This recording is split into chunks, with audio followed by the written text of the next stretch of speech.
Good evening, everybody. Thanks for coming out tonight.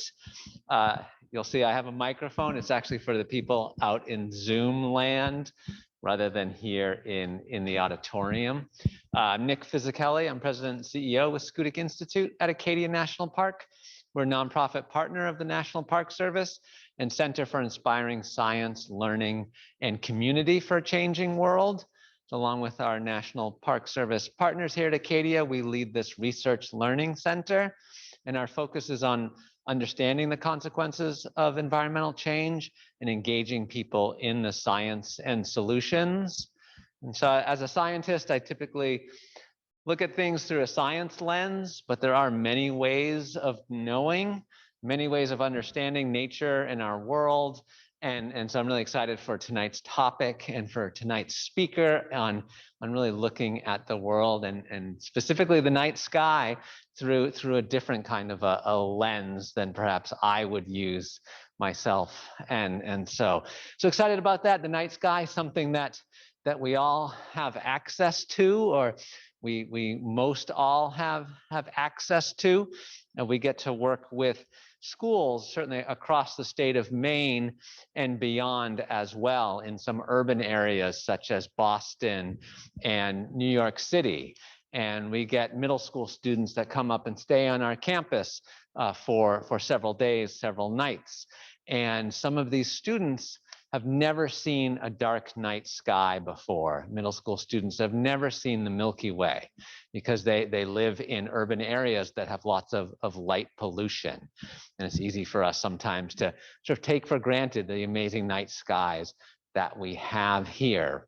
And it's wonderful that we're able to provide those experiences and through support that we can bring these students up here to Scoodic and to be able to hopefully have transformative experiences in nature and engaging with their world.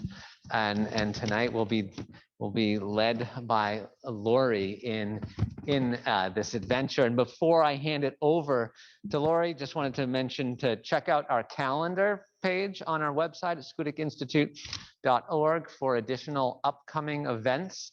There's Hawks on the Wing bird tour coming up, Project ASCO training, which is a citizen science seaweed project to help understand how much seaweed actually is there along the coast of Maine.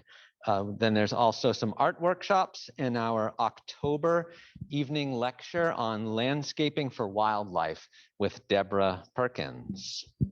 Okay, so on to the main event. And I'm happy to introduce Lori Tremblay. She's a visual artist residing in the western foothills of Maine. She holds a Bachelor of Fine Arts from the Maine College of Art and Design. And she let me know she also has prior education in meteorology and environmental biology. So I think we're in good hands this evening. And for over 10 years, she has been observing and painting the night sky, drawing attention to its ancient story, spoken from the oldest names of the stars. So Lori, thanks for joining us tonight. Thank you. Thank you very much for having me. Thank you everybody for braving the evening and coming out to be here in person. And hello to everybody zooming in from wherever far quadrants of the galaxy you may be. We are gonna take a look at the stars tonight from a really ancient source. I think that this is probably a way of looking at the stars that many of us have never been exposed to. So there's a lot of information. We have some cumbersome names and a lot of terminology that we may not have heard before. And I would just want to say to everybody here in the auditorium, if you cannot hear me, just let me know. So I will try to project, but the microphone I'm wearing is for Zoom people only. So I will do my best. So thank you for your patience, and just go like this if you want me to rev it up a little bit, okay?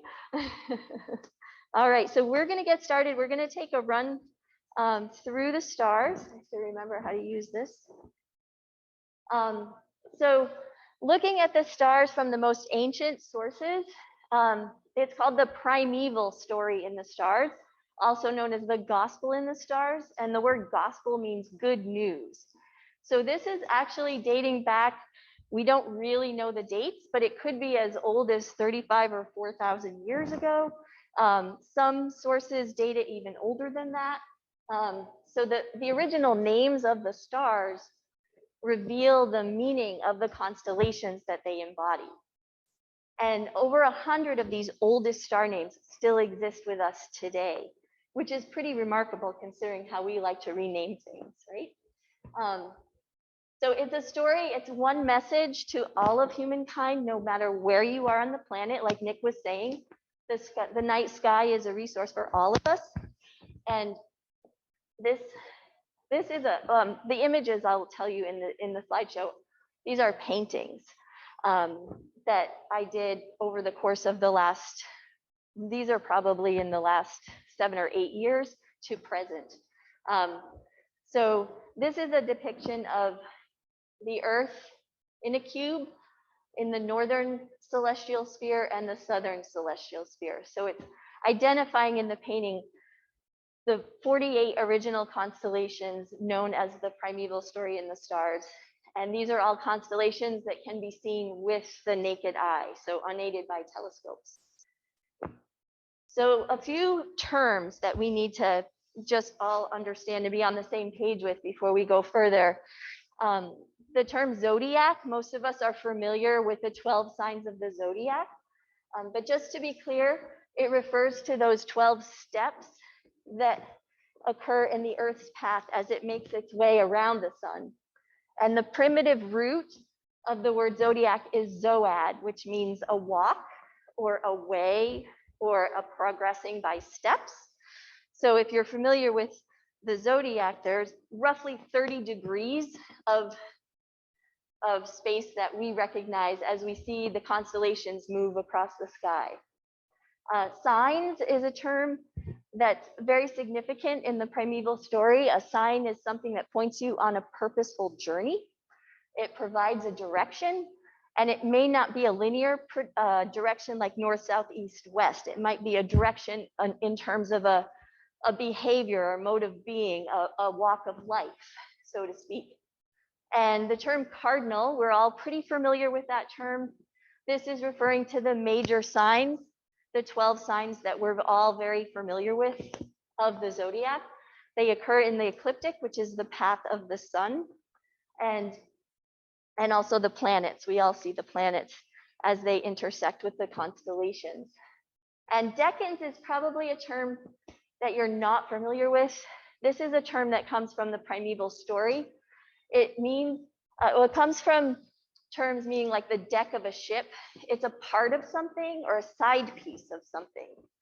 So each of these 12 cardinal signs along the ecliptic have 3 additional constellations associated with them. And we're going to look at the names of the stars that describe the constellations. And then these decan constellations also have stars with names describing themselves and adding more color and depth to the meaning of the original or the major constellation. So we're going to go over this a few times. So here's an oversimplified diagram of the ecliptic. This is all of the 12 signs making their way supposedly around us, but it's actually us that's moving around the sun. And these are all moving as well. As we know from modern astronomy, everything is spiraling. We're all in motion. But to us on the planet, it appears that everything is moving around us, but that is actually not the case. So we're going to take a look, starting first with these primary constellations. We're going to start with Virgo and reckon all the way around to Leo, because that's the way the primeval story is told. So these images I just Googled. These are not my artwork, but they're from those beautiful 1800 star maps. So beginning with the Virgo, all the cultures that identify this constellation identify it as a virgin, as a figure of a female a woman lying prostrate, meaning on her back, and she's unable to, in her own strength, get herself up. And so she's lying with an ear of wheat in one hand and a branch in the other. And the star name that you may be familiar with, Spica, the original name of Spica, that's the Latin name. The original name is Alzimac, which means seed of wheat. And Spica, the Spica or Alzimac star is a very bright blue giant that exists in the left hand here of Virgo. And then Al-Azal, the branch, is the other arm of Virgo. And following Virgo, we have Libra, the scales. This is a figure of a pair of balances with one end of the beam up and the other down as an act of weighing. And the two stars, it's the price of the conflict. So if you're familiar with, if you understand the story in the Bible, then you're familiar, it's a conflict of the cross and the serpent. So that's what this story in the stars is about. So we're going to see that unfold as we go through. So in Libra, the two stars identified are Zubin al-Ganubi, which is this star right here, meaning the price deficient. So there was a gap, there was a need to have some kind of payment. And then the other star is in the other balance, Zubin al-Shamali, which is the price which covers. So that's how we have equilibrium restored. And then next we have Scorpio, which is a constellation we see in the spring sky in the south. Oftentimes we'll see this star Antares, which is a very bright red star rising at dawn in the southern sky in the springtime. Scorpio is the scorpion. It is a gigantic, noxious, deadly insect with its tail raised in the act of stinging or striking. And the sign itself just means the conflict. Antares here is that star I pointed out a little bit ago, which means wounding, cutting, or tearing. And Al-Akrab just means the scorpion conflict or war. So we have definitely a conflict going on. Sagittarius follows Scorpio, and Sagittarius is this figure of a bowman, a centaur with his arrow pointed at the heart of the scorpion. And the star names in Sagittarius name, which is a star in the upper part of the body, meaning the gracious or the delighted in. And Nushata is a star around the arrowhead, meaning the going or sending forth. So the purpose of this sign is being sent for a purpose, and the nature of this being is gracious and delighted in. So he is definitely a welcome party in this story. Capricorn follows. Capricorn is the goat. This is often seen as a sea goat. So it's like a two types of animals in one. The goat is at the right side of the sign. You see this goat falling down as in the act of dying. And the tail of the goat is actually a vigorous tail of a fish, which is coming to life. Algeti is the name of the star towards the head of the goat, meaning the kid or the chosen of the flock. And Debi is another star, meaning sacrifice slain. So it is a picture of death. I know, isn't this lovely? You didn't know what you signed up for. Aquarius is the water bearer.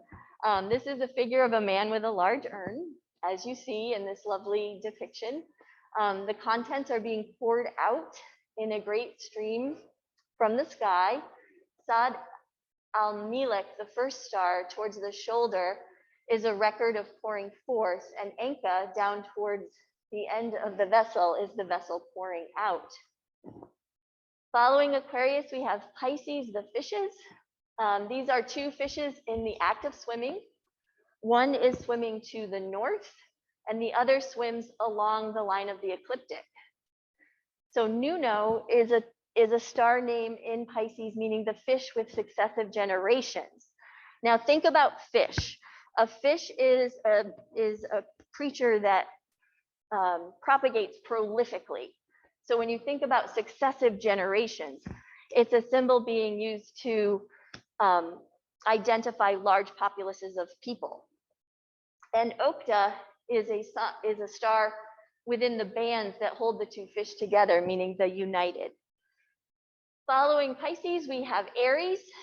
And if you look here, you see Aries, forepaw, I don't know what you call that. The forearm of Aries is holding down the bands of Pisces right next to it. And this is the ram. It's a figure of a strong sheep, very powerful, composed, lying down in easy composure. He's overlooking the field around him in confident strength, like he's overcome something. The stars in Aries are Al-Hamal, meaning the gentle, the merciful, and El-Natik, the wounded, the bruised, the slain. So another picture stemming from Aries is Taurus. Taurus, the bull, is just the front of the bull. So it's like the shoulders, the neck, the two front feet and the horns pushing forward very aggressively with a lot of energy. And you can see here how Aries, the area of Aries, so the bull is coming out of the ram. Aldebaran is a very bright red star in the eye of the bull, meaning the captain, the governor. And Elnath is at the very tip of the top horn, meaning wounded or slain. And then we have Gemini following. The twins are the two human figures. They're united in endeared affection. It's a symbol of uniting. Castor and Pollux are the two very common stars in Gemini that we see easily in the night sky. And Castor means the coming ruler bearing an arrow. In this image, we have it with an arrow. And then Pollux is the lower star, meaning bearing a branch, the ruler or the judge. And then finally, we have Cancer and Leo. Cancer, the crab, the figure of a crab in the act of taking and holding with its very strong pincer claws. So it's holding on to something. Acubine is the first star we're going to look at down in the lower part of Cancer is like an upside down Y, and Acubine is down here, which means the sheltering, a hiding place, and the good rest. And this star, Praesepe, I don't know how to say it. This is actually the beehive cluster in the middle of Cancer that you see as like a fuzzy white kind of blob in the middle of this. It's a very dim constellation. It's hard to see unless you live in a very dark area, but it is very evident when you can see it. And this star is also referring to a multitude and offspring, so relating back to the fish, innumerable seed, so a limitless number of beings. And then Leo, the lion, this is the figure of a rampant lion. If you know heraldry, the rampant lion is on its left rear paw, rushing forward. So he's leaping forth to rend, which means to tear, with his feet over the writhing body of Hydra, the fleeing serpent. So it is a sign of overcoming. Regulus is the bright blue star, which rests almost on the ecliptic. And this is a star that means the foot that crushes. And Denebola is this star at the tail, meaning the judge swiftly coming. So those are the 12 major signs of the primeval story. And this is one of the paintings that's right actually on the other side of that wall, that is depicting all 48 of the constellations as they flow around the ecliptic or through the ecliptic, moving from east to west. And we have, if you see this red group right here, you can almost see the screen cuts it off a little bit, but this is a repeat pattern here to here. So what this is a cycling along the ecliptic, going around and around and around. And the solar parade is the name of this painting because it is an image of if you could see the stars in the daytime and they were joined together, this is what they would look like, perhaps. So I'm going to run through this very quickly. So identifying again those 12 major signs, and I'm going to show you which of the decan constellations are attached to those major signs. So we'll start with Virgo right here. Virgo is attached to Coma, the infant, Boetes, which is actually a shepherd in the primeval story, and Centaur down in the southern region, which is the horse-man combination in this southern position in the act of being humiliated. And then following that, we have Libra. Here's the scales. One end of the beam up, one down. And Libra is attached to Crux, the Southern Cross, which is then attached to the victim. So this is a picture of the price paid by being slain on the cross and then achieving the crown, the victory. We're going to hop over to this side now for Scorpio, which unfortunately this is cutting it off, but Scorpio is residing in the southern part of the ecliptic here. Above Scorpio, we have Ophiuchus, which is a strong man wrestling two serpent coils. And so this side of Ophiuchus, I'm sorry I have to do this to you, and this side are the two serpent coils that Ophiuchus is wrestling here. And then Hercules above Ophiuchus is the sign of victory over the serpent. Here we have Sagittarius, again with the arrow pointing towards the heart of the scorpion. Sagittarius's decans are Lyra, which is the eagle holding the harp, gladdening the heavens. And this is Draco the dragon being cast down. And Ara, the altar in the south, is the fires of destruction that's made for that dragon. Here is Capricorn in its simplest shape. Capricorn here is attached to Aquila the eagle, Sagitta the arrow, and Delphinus the dolphin. Following that, we have Aquarius. Aquarius is attached to Pisces Astrinus in the south, Pegasus in the north, known as the Great Square, and then Cygnus the swan. And then we have Pisces here swimming to the north, swimming with the ecliptic, and the two bands attaching the two fishes. And the bands are one of the decans, Andromeda is another decan, and Cephas, the seated king, is the third. Following that, we have Aries. Aries is attached to Cetus, the sea monster, or the serpent, depending on your source. And that is also attached to Perseus and Cassiopeia. Following Aries, here is Taurus, the bull with its two horns rushing forward, attached to Arigua, which is another shepherd figure, Orion, which is another victor, and then this is Eridanus, the river running to the south. Next, we have Gemini. Here's Gemini with Castor and Pollux, attached to Canis Minor and Canis Major. And Lepus is the constellation underneath the foot of Orion. And this is another symbol of a serpent or an enemy. And here's Cancer, the crab. And Cancer is attached to Ursa Minor and Ursa Major. And then also in the south, this is Argo, the ship, which those of you who are astronomy buffs might know that in 1919, the International Astronomical Society came into being. And in 1922, I believe, they divided the night sky into 88 territories or constellations. And at that time, this constellation Argo was divided into 4 constellations. So if you look at an atlas today, you're going to see Pyxis, Puppis, Carina, and Vela. But up until 1922, that was known as Argo the ship. And lastly, we have Leo, the lion, again over Hydra, the fleeing serpent. And this is Crater, the cup or the bowl, and Corvus, the crow. So that's basically how it lays out. So does anyone have any questions at this point? No? All right. All right. So I thought it would be a good idea to take just one constellation, and we'll look at it and its 3 decans, so we get a little bit more understanding of how those star names really develop the picture more for us and give us a little bit more color. I like Capricorn because it has a dolphin in it, and I love to swim. So, but No, it's a really beautiful constellation. It's one of my favorites to see in the southern sky. It's very elegant. It has like these two horns or wings about it.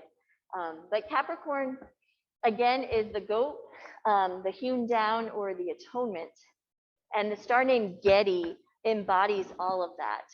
And Al Getty means the chosen of the flock. We looked at that before. That's in the front part of the head of the goat.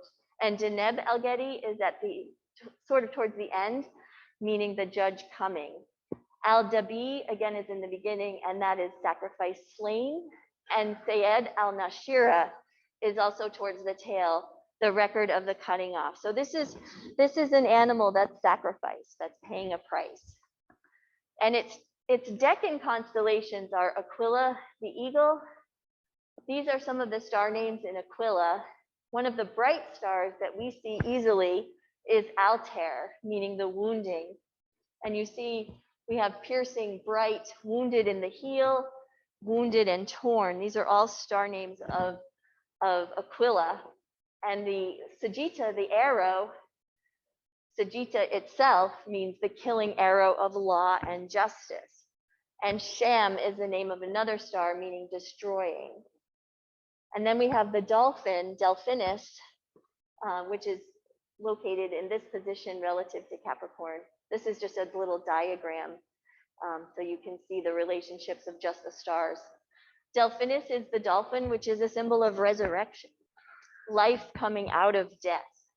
And Dalaf means coming quickly. Rotano, swiftly running, and Skaluin is swift as the flow of water. So there's a lot of falling in death, receiving an arrow, willingly taking death, and then coming back to life. This painting is also in the lobby. I put this in Illustrator and drew those pink and yellow lines all over it just to describe the story a little bit more for you. So there's three roles that are identified in the story. This first section, whoops, I went the wrong way. We're getting a little ahead of ourselves. Sorry about that. This section in between the two pink lines is the beginning of the story, which is talking about the promised Redeemer.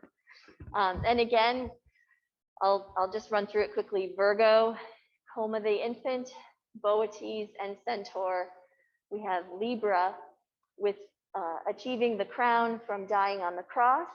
Scorpio, signifying the conflict, the wrestling of the strong one, overcoming the serpent and claiming the victory.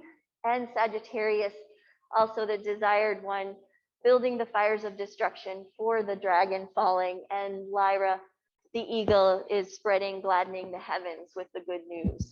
Ding dong, the witch is dead, right? So next we have the second part is the mediator role, which is the Redeemer's people. And our role in this with Capricorn, the death into life sign, followed by Aquarius, the outpouring of water from the heavens. And in scripture, water is often the symbol of the Holy Spirit. So it's the Spirit coming down to us, being drunk in by Pisces Astrinus. And this is, oh, that's another fish symbol. And then we have Pegasus spreading the good news, and Cygnus the swan is bearing the cross over the whole earth. And then we have Pisces the fish. And these are the two fish swimming with the ecliptic and to the north, representing two bodies of people. Andromeda is the woman in chains, which is our condition in our heavenly state. And Cephas is the king and throne, so authority and power over all of what's happening. And then we have Aries, the ram here, with Perseus, and Cassiopeia is the woman enthroned. So this is the overcoming, the Andromeda figure that's chained and oppressed on earth is enthroned and making ready in heaven. And then Cetus here is the monster being overcome by the ram. And then finally, these two outer sections I've joined together for you in another slide that tell that section of the story. And I think we'll just move through into that. So here we have them broken out. I guess I got a little ahead of myself there. So Virgo is the seed of the woman, Coma, the desire of the nations. So Coma the infant was named Coma Berenices by there was a queen whose hair, she had her hair stolen. And so that to make her feel better, they told her that Jupiter took it and put it into the sky. And so that's how they renamed that Coma Berenices. That was her name, Berenices.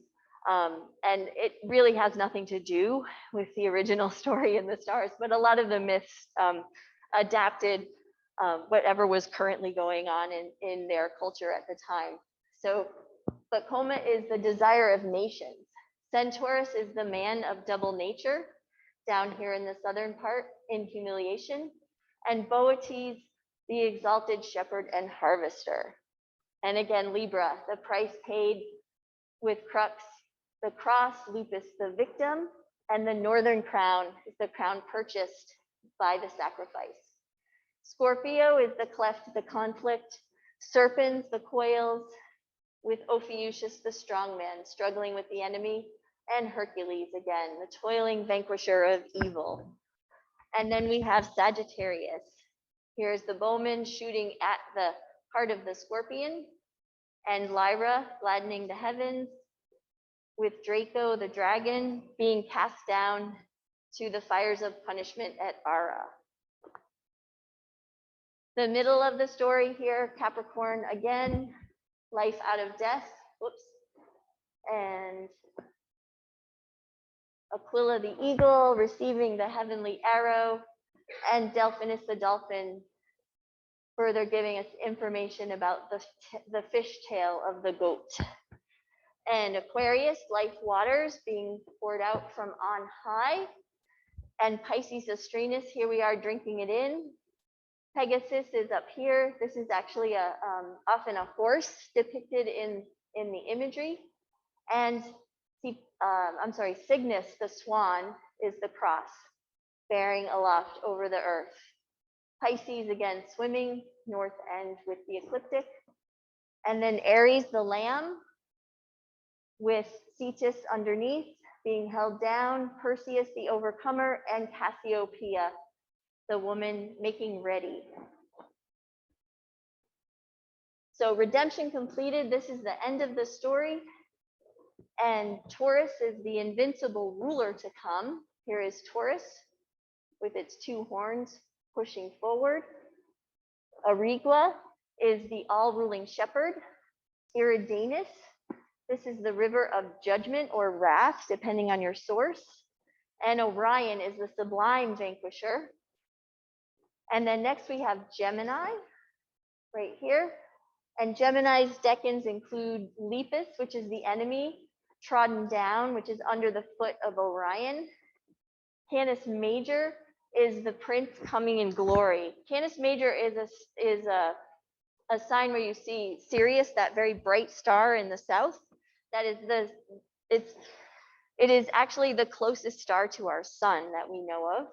And then Canis Minor is the prince, his princely following. So the prince coming in glory with his princely following. It's a picture of Christ's unity with the church, coming back in glory with his church behind him. So coming back to do battle, basically. Cancer, the possession secured. Here we are with the pincer claws holding on. Ursa Minor is the lesser fold, the firstborn or the rulers. That is the group of people known as the Old Testament saints. And then the Ursa Major is the greater fold, the afterborn, the Gentile church. And so these two are united and brought safely, landed from their expedition on Argo the ship, their toils and trials over. And then finally, the reckoning, the heavenly reckoning, is Leo returning to eradicate the serpent and crater the bowl of wrath is poured out upon him, and Corvus, the carrion bird, is eating his carcass. So That is the primeval story in the stars. And this painting is also out in the lobby. There's a lot of different scriptural references that speak directly to these star names and these constellations and the story that's told through them. Psalm 19 is a lovely depiction of sort of the whole picture without anything super specific. But the heavens declare the glory of God, and the firmament showeth his handiwork. Day unto day uttereth speech, and night unto night showeth knowledge. There is no speech nor language where their voice is not heard. So we all see the night sky. Their line is gone out through all the earth. That's the ecliptic. And their words to the end of the world. In them hath he set a tabernacle for the sun. That's a home for the sun, which is as a bridegroom coming out of his chamber, and rejoiceth as a strong man to run a race. His going forth is from the end of heaven, and his circuit unto the ends of it. There is nothing hid from the heat thereof. It's beautiful King Jamesian poetry. And finally, the night sky is our universal resource. Everybody has access to the night sky if we can see it. And it is a message, this primeval story, this gospel message in the stars is a message of hope to mankind. We are broken people. Some of us recognize it sooner in life than others. But basically, we all have a lot to learn, and we need to learn how to get along in the sandbox. So it's a story of hope and how our condition has been righted by this one who was the chosen of the flock, who came for the sole purpose to rescue and restore us and reconcile us to our great maker. And the message is to all, it doesn't matter what race, religion, color, politics, gender, creed, none of that matters. We're all humans. And it's a very simple relationship. And it's about grace, which is unmerited favor. That means we don't earn it. It doesn't matter how good you are or how bad you are. We all come at it at the same, it's all equal across the board. So, and it's a message for all who will come. So it's a very simple, but very beautiful picture of love and sacrifice. So I just opened a can of worms, and I hope you all have some questions. I put a few sources up. If you're interested and you want to learn more about it, this website, His Story Written in the Stars, I discovered it just in the last couple of weeks, and I will say that whoever put this website together did a really good job and did his research. So I would recommend that if you want a little bit more in-depth information. This is the main source that I've used, The Gospel in the Stars, or Primeval Astronomy by Joseph Seiss, written in the 1800s. Most of his research was based on the work of Francis Rolleston, who for over 50 years put together an amazing body of work on the original names of the stars.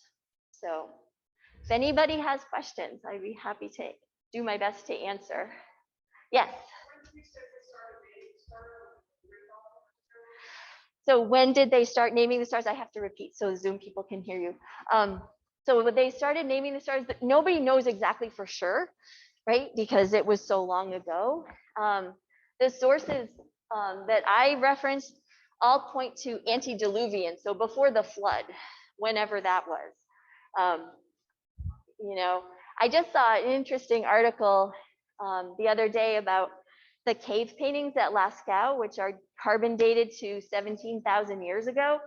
And there's a woman researcher working there now who is recognizing that these are lining up with the zodiac. So a lot of those animals are lining up with the zodiac, which would predate numbers that we've already thought about. So, I mean, it's a lot of unknown. Yeah. Very old. Yeah. Yeah. Anyone else? Anything in the chat? No? Okay. Yes. So most of the star names I gave you tonight they're either Hebrew or they're Arabic, a lot of Arabic names. Some of them were Latin, but most of them are Hebrew or Arabic.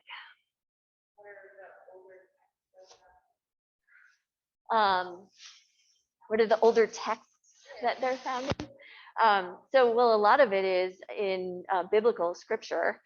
And Drew read the Rolliston book, Mazaroth, yeah. Very, very dense, yeah. Wonderful, wonderful research. Really intriguing. Yes, I'll loan it to you. Yeah, yes, that's, no, good. Yes, yes, it is Old and New Testament. Yes, that's the two fish. One's the old, one's the new. And Ursa Minor and Ursa Major are actually, it's referring to sheepfolds. So this is an interesting linguistical thing. The word used in the Hebrew, the original word is, I'm not sure it's pronounced dub, but D-U-B, which means a fold. And when the new language came in, the Latin language came in, or it was Greek, I think. They did a literal translation and used another word with a D-U-B cognate in it, which means bear. And so for centuries, we've thought it was talking about bears, but it's actually a sheepfold. Yeah. Anyone else? I think I put a few of you to sleep over there. That's okay. Well, thank you everyone for coming out. I hope that was a little stimulating and a little different than other things you've seen. So we can all go have cake and pie now.